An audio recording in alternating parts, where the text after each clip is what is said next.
All right. 2017 is the year of Linux on the desktop. Let's give Mr. Levinson a big hand.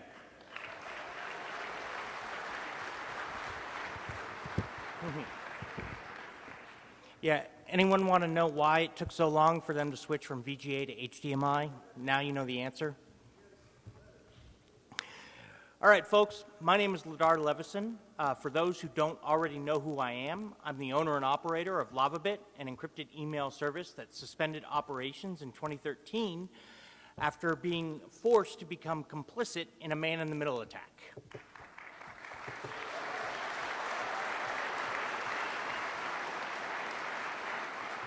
Yeah, I'm that guy.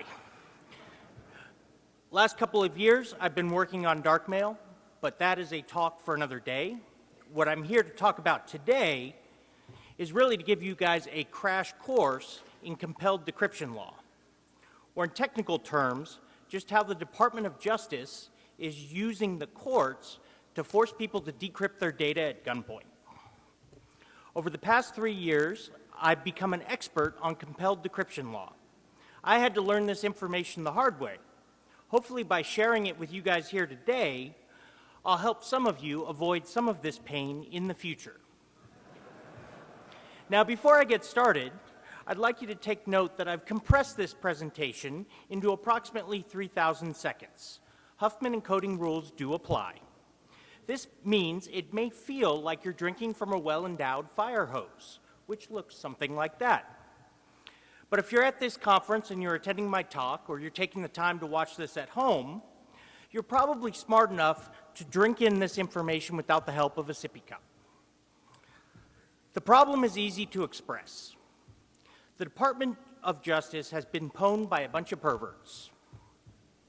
More specifically, what I'm saying is that the DOJ has been taken over by a group of individuals who derive sexual gratification from manipulating the law to achieve a specific end.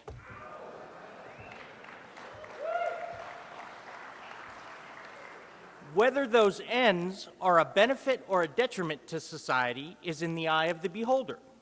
I shall leave that for you to decide. What I'm here to talk about today are the legal doctrines, or shall I say the doctrinal perversions, being used to attack encryption technologies. The issue stems from the belief, which is slowly proliferating throughout the ranks of government and law enforcement, that they are entitled to all of our data. And when I say our data, I don't mean the ciphertext. I mean the plain text. You should also know the DOJ blames the InfoSec community and our efforts to improve the security and privacy of information as being the problem in and of itself. The bigger the barrier, the greater their demands for assistance. The DOJ believes it can use the courts to compel decryption and/or conscript others to assist them in defeating it.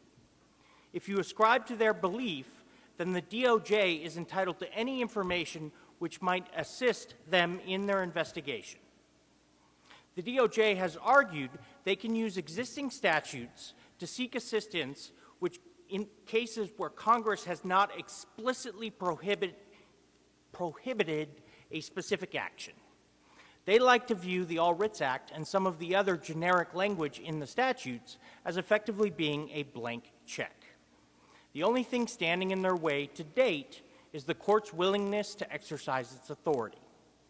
This might be a good opportunity to tell you that about 60% of the sitting judges were former prosecutors. My goal here today is somewhat modest. You should know, going into this, that in order to exercise your rights, you may have to go to jail. My hope is that by sharing some of this information with you here today, I will increase the possibility or the probability that you will be released should you find yourself on the wrong end of a gavel. My second goal is to arm you with enough knowledge to have an intelligent conversation with your lawyer. If they tell you your choices are to comply or go to jail, you should probably look for a different attorney. And that's because knowing is half the battle. Now, I'm going to cover two major areas of law, and I figure it's good to start out by defining the terms, since first party and third party aren't typically terms you hear while standing next to the company water cooler. First party refers to situations where the government seeks to compel decryption from a suspect, in other words, to force them to decrypt their own data. Third party refers to a situation where the government seeks to conscript a company like Lavabit, my own, or Apple, or any of the other secure communications companies or secure data storage companies out there to assist them in accessing encrypted information without the user's assistance. It's cutting off my notes. What's a presentation without at least a few problems?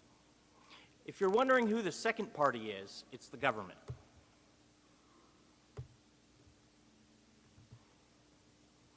It's worth noting that a common strategy is to convert first parties into third parties by granting them immunity.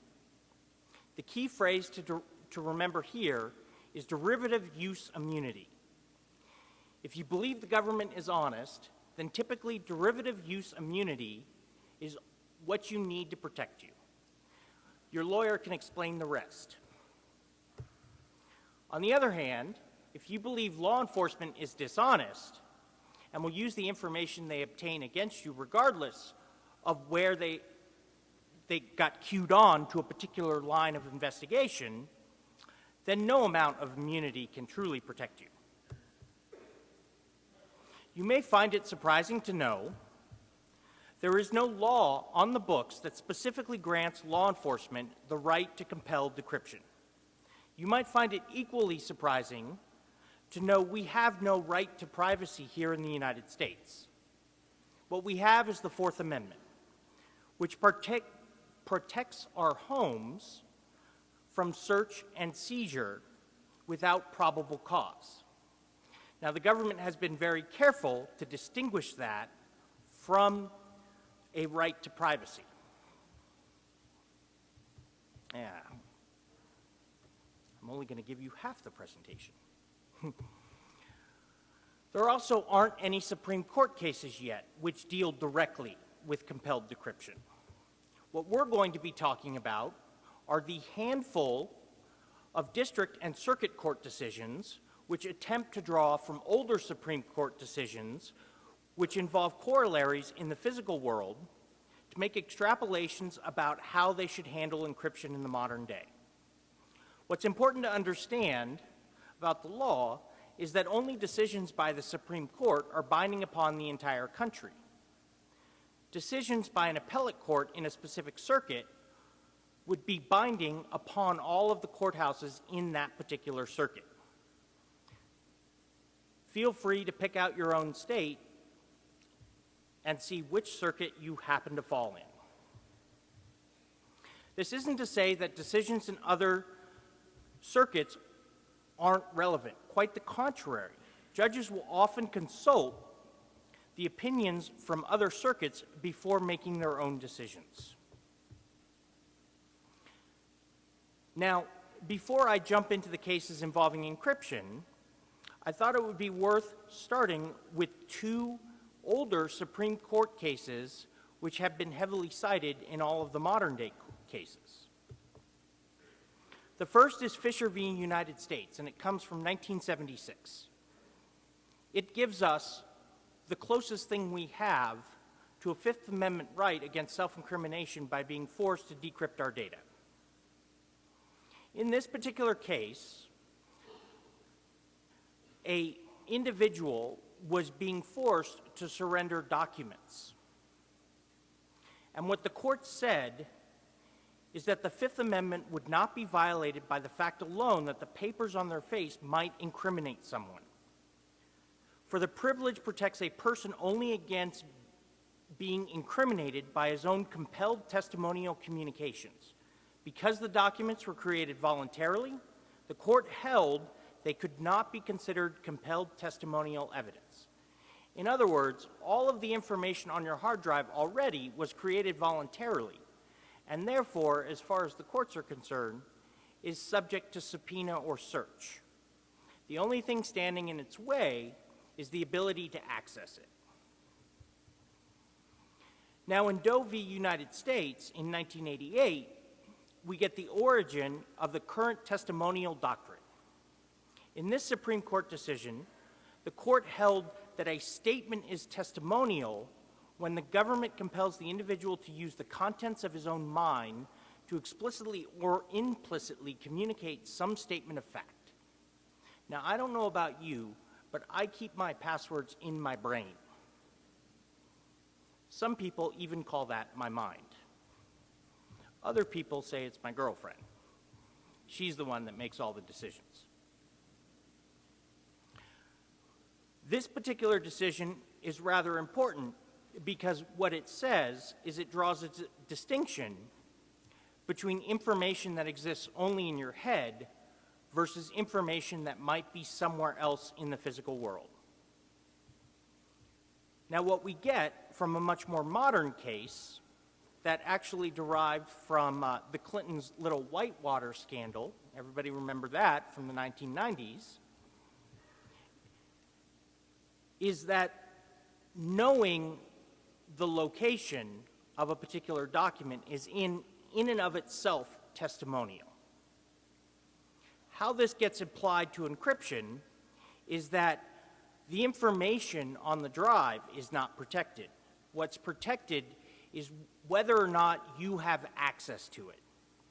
If you can decrypt it, and the government can prove that, then effectively your Fifth Amendment protections begin to fall away. Keep that in mind when you find yourself being questioned by law enforcement. If the government can claim that the production of the information is a foregone conclusion, then it holds no testimonial value, and thus they can force you to decrypt the information. The first case we have to talk about, which directly involves encryption, involved Sebastien Boucher and his father as they attempted to cross the Canadian border into the United States.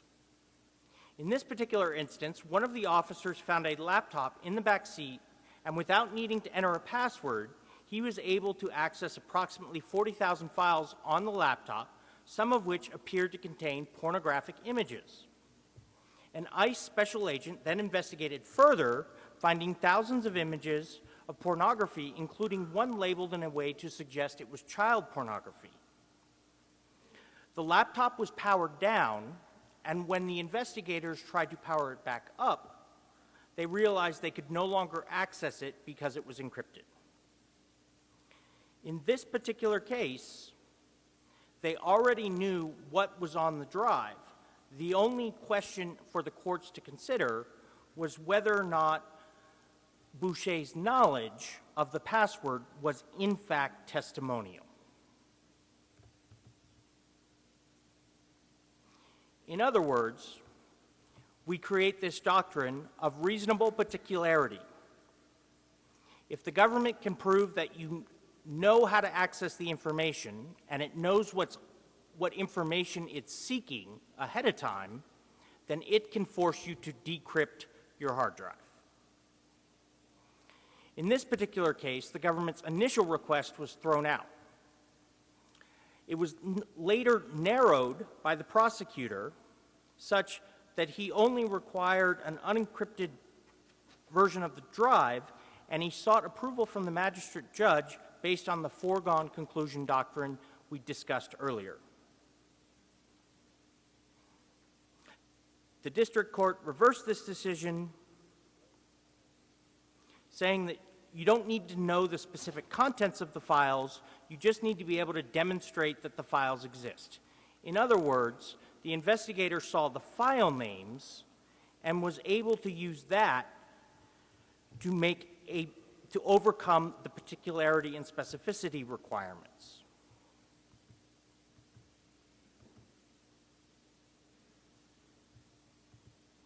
What that means is that you may want to start encrypting the names of your files in addition to the files themselves. This particular example was taken from one of my favorite ransomware applications. Nice to see they're doing some good. The next case we have to talk about goes all the way to 2013. In this particular case, agents raided a suspect's home and seized a hard drive containing files which indicated they might contain child pornography. Initially, the demand to decrypt the data was rejected by the court, but upon further review, the judge reversed himself after the prosecutor demonstrated ownership and access to the encrypted data. By showing the drive contained personal financial information belonging to the suspect, he was able to prove ownership. You should keep this in mind and share this with your fellow DEF CON attendees who like decorating their computers with identifying marks. For example, if you're Bob Hoskins and this is your notebook computer, you might have a hard time denying that it's yours. Or Daniel Radcliffe would need some pretty potent magic to deny this was his computer. Jennifer Lawrence, who we know recently learned the value firsthand of encrypting her sexy selfies and her collection of various dick pics, might have trouble denying that this was her laptop. In this situation, moving on to another case which takes us back to a circuit court decision, and this is one of the few decisions we have at the circuit level, remember, which means that it's binding upon the entire 11th Circuit, involved a situation where the government obtained a warrant to search a hotel room for any electronic devices found in possession of John Doe. They suspected Mr. Doe of sharing kiddie porn.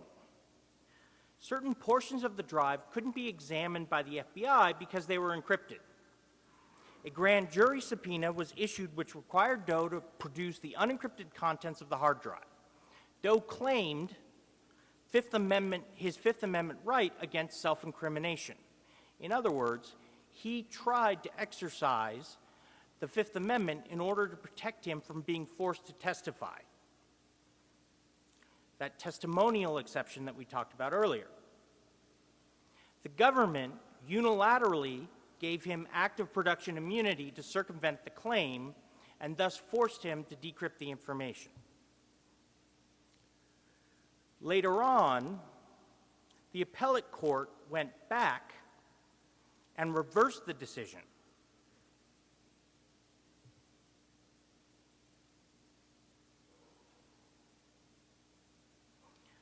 Saying that the government had not reached the standard of reasonable particularity that is required.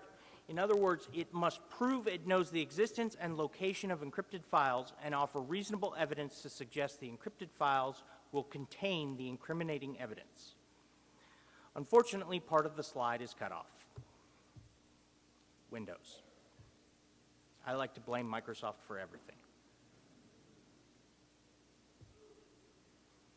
Precisely what qualifies as reasonable particularity remains an open question. For example, if the government knew a spreadsheet found in a file called corporate financials, would that qualify as reasonably particular in a tax evasion case?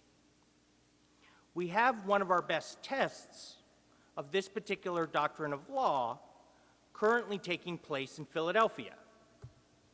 In this particular case, this suspect, a Philadelphia police sergeant who we shall call Galileo, was relieved of his duties and has refused to unlock 2 hard drives that were seized from his home more than 7 months ago. He has since been found in contempt of court for refusing to decrypt the drives and currently sits in jail awaiting a decision by the appellate court.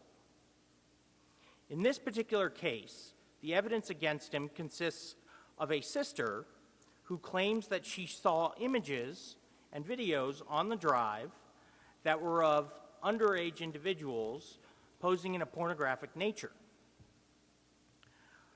A subsequent forensic exam of his Mac found a single image of a young, approximately 12-year-old boy in a bathing suit.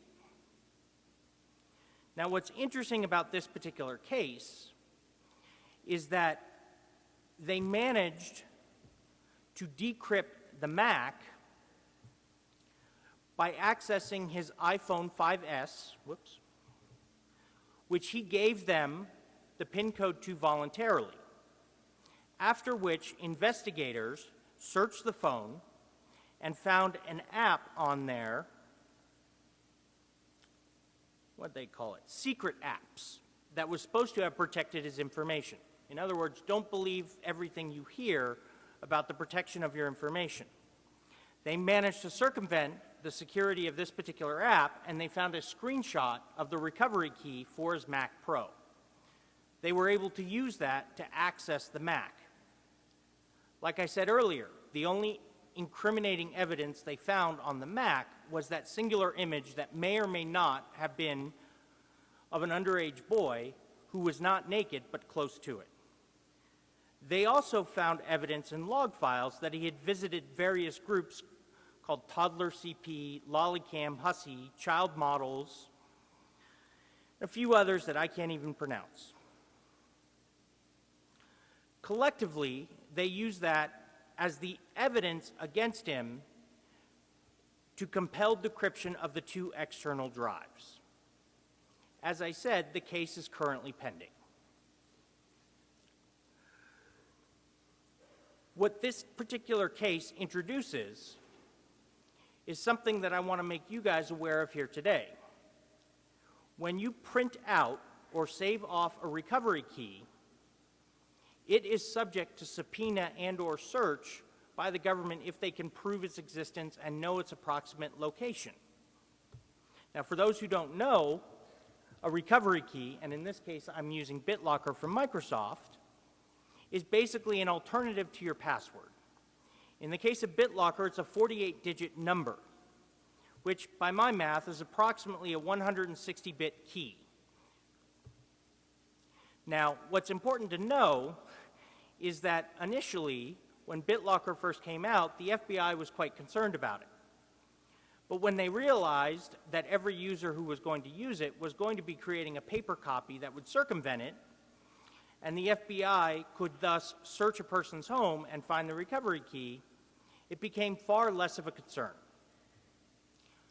As we move into this next area of law, it's important to understand that the Supreme Court has held that certain physical acts involving the surrender of a physical object is not considered testimonial, and thus not subject to protection by the Fifth Amendment.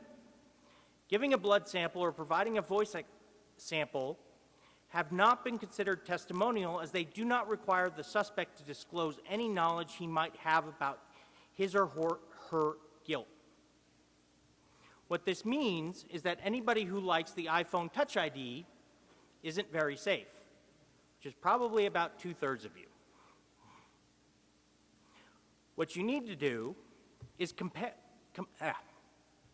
combine it with a piece of information that is locked away inside your gray matter, something like a PIN code.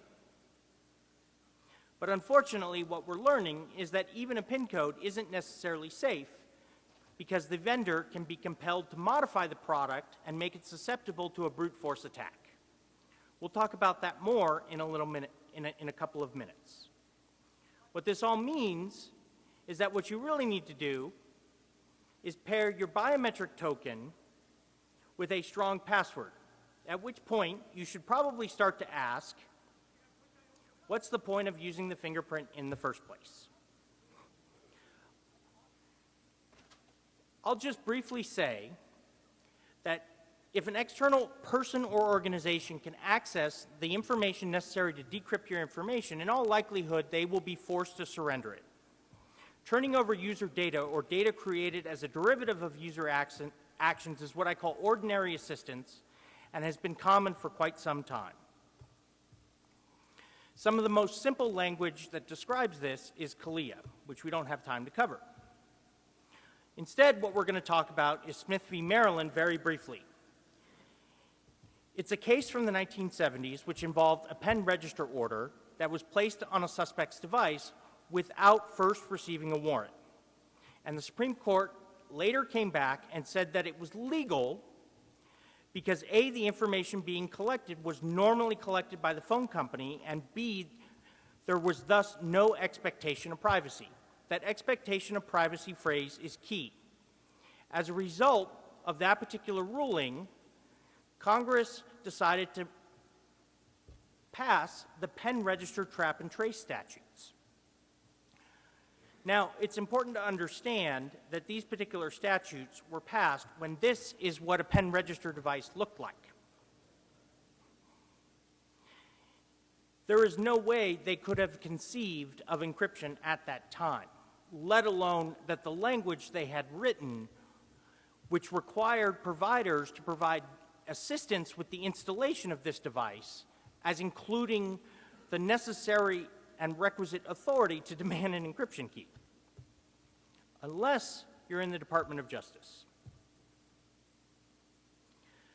Now, that expectation of privacy is a key phrase because it's the phrase that the government has been using to steadily and slowly chip away at all of our collective rights. This particular court opinion ruled that email communications weren't private because somebody assumes the risk that they will leak once they share them. Now, I don't know about you, but I consider my email pretty private. The fact that it isn't is probably something that should be shared starting with Hillary Clinton. Now, before I show this next slide, I'd like to do a little poll. Can everyone please raise their hand that thinks the information on their personal computer is private? Go ahead, raise it. Keep your hands up, keep your hands up. Now, for all those folks with their hands up, how many of you also connect your computer to the internet? Looks pretty unanimous to me. Well, according to this particular judge in the Eastern District of Virginia, the fact that you connect your personal computer to the internet means you have no expectation of privacy. I'm wondering if you can quote him when you get brought up on charges for breaking into his computer and sharing all his information.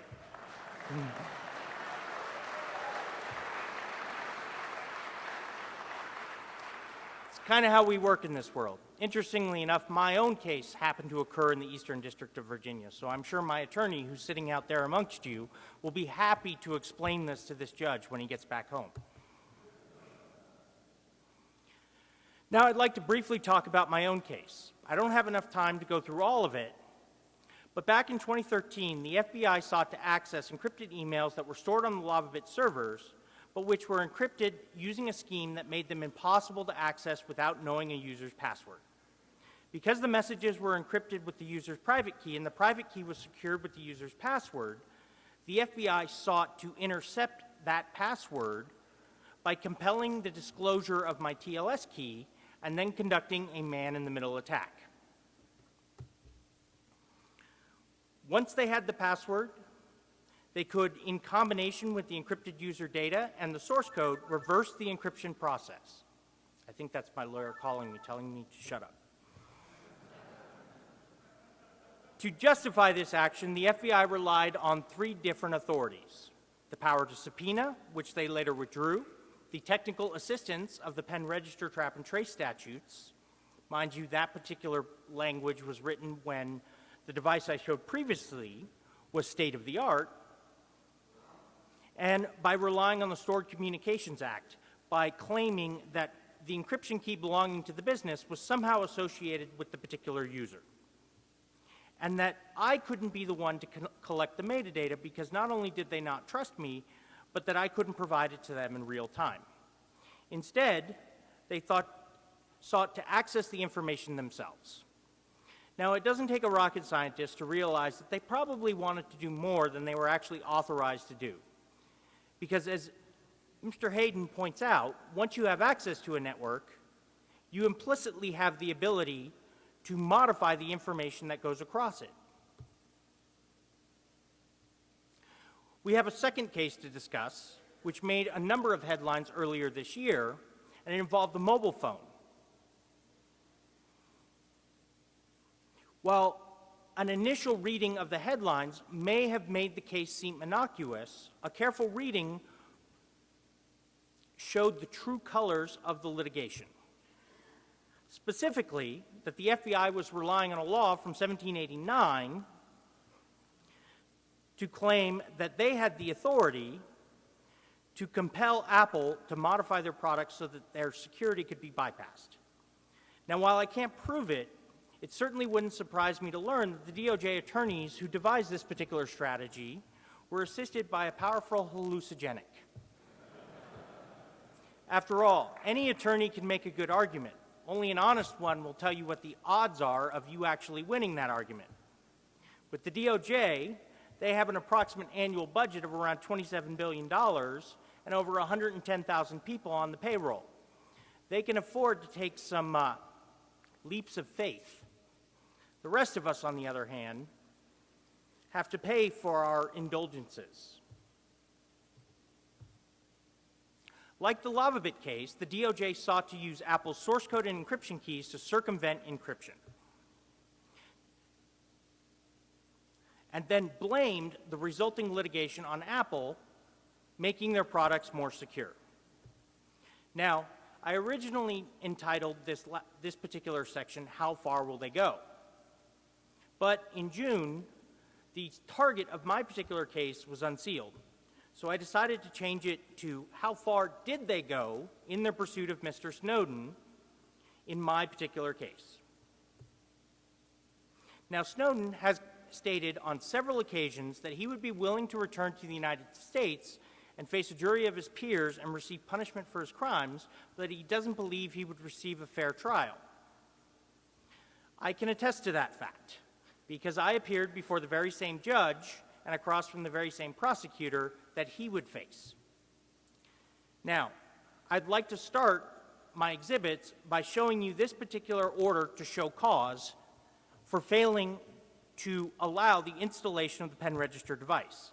But as this email shows here, and this one, I was willing to let them install the device. I just was not willing to let them have my encryption key. After all, that is the whole point of encryption, is to protect against eavesdropping. Now, when I indicated that I was going to retain a lawyer and object to it in court, what did the Department of Justice do? Well, first of all, they claimed that they weren't able to speak to me, even though I have that email record proving that I was in constant contact with them, on an average of about every other day. Then, they went to another judge in the same district and sought an order to install the tap upstream with my service provider before I showed up in court. I had to sue in order to get this particular document. And as these particular records show, installed it 2 days later, well before I even flew to Washington, D.C. Yet, when I arrived, they did not inform the court or myself that they had already installed the particular device. They continued with the proceeding and insisted that I was not in compliance. Now, I have more evidence here, but unfortunately, I have run out of time to go over it. So, I shall have to skip over all of these slides and go to this one. I shall endeavor to close with a bit of prose. Perhaps more blokes would still be with their folks if history was considered dope. Live, love, learn what floats your boat, so long as you remember to vote. Question those with power. I can't read. I hate. Okay. There. Because we the geeks all know the speech, with great size comes great pleasure. Now help me teach the freaks that bigger keys will deliver encrypted bits, which is sure to give Snoopy the fits. It's a promissory note for feeling more pleasing than a motorboat. Now go forth and feel free to quote. That is all.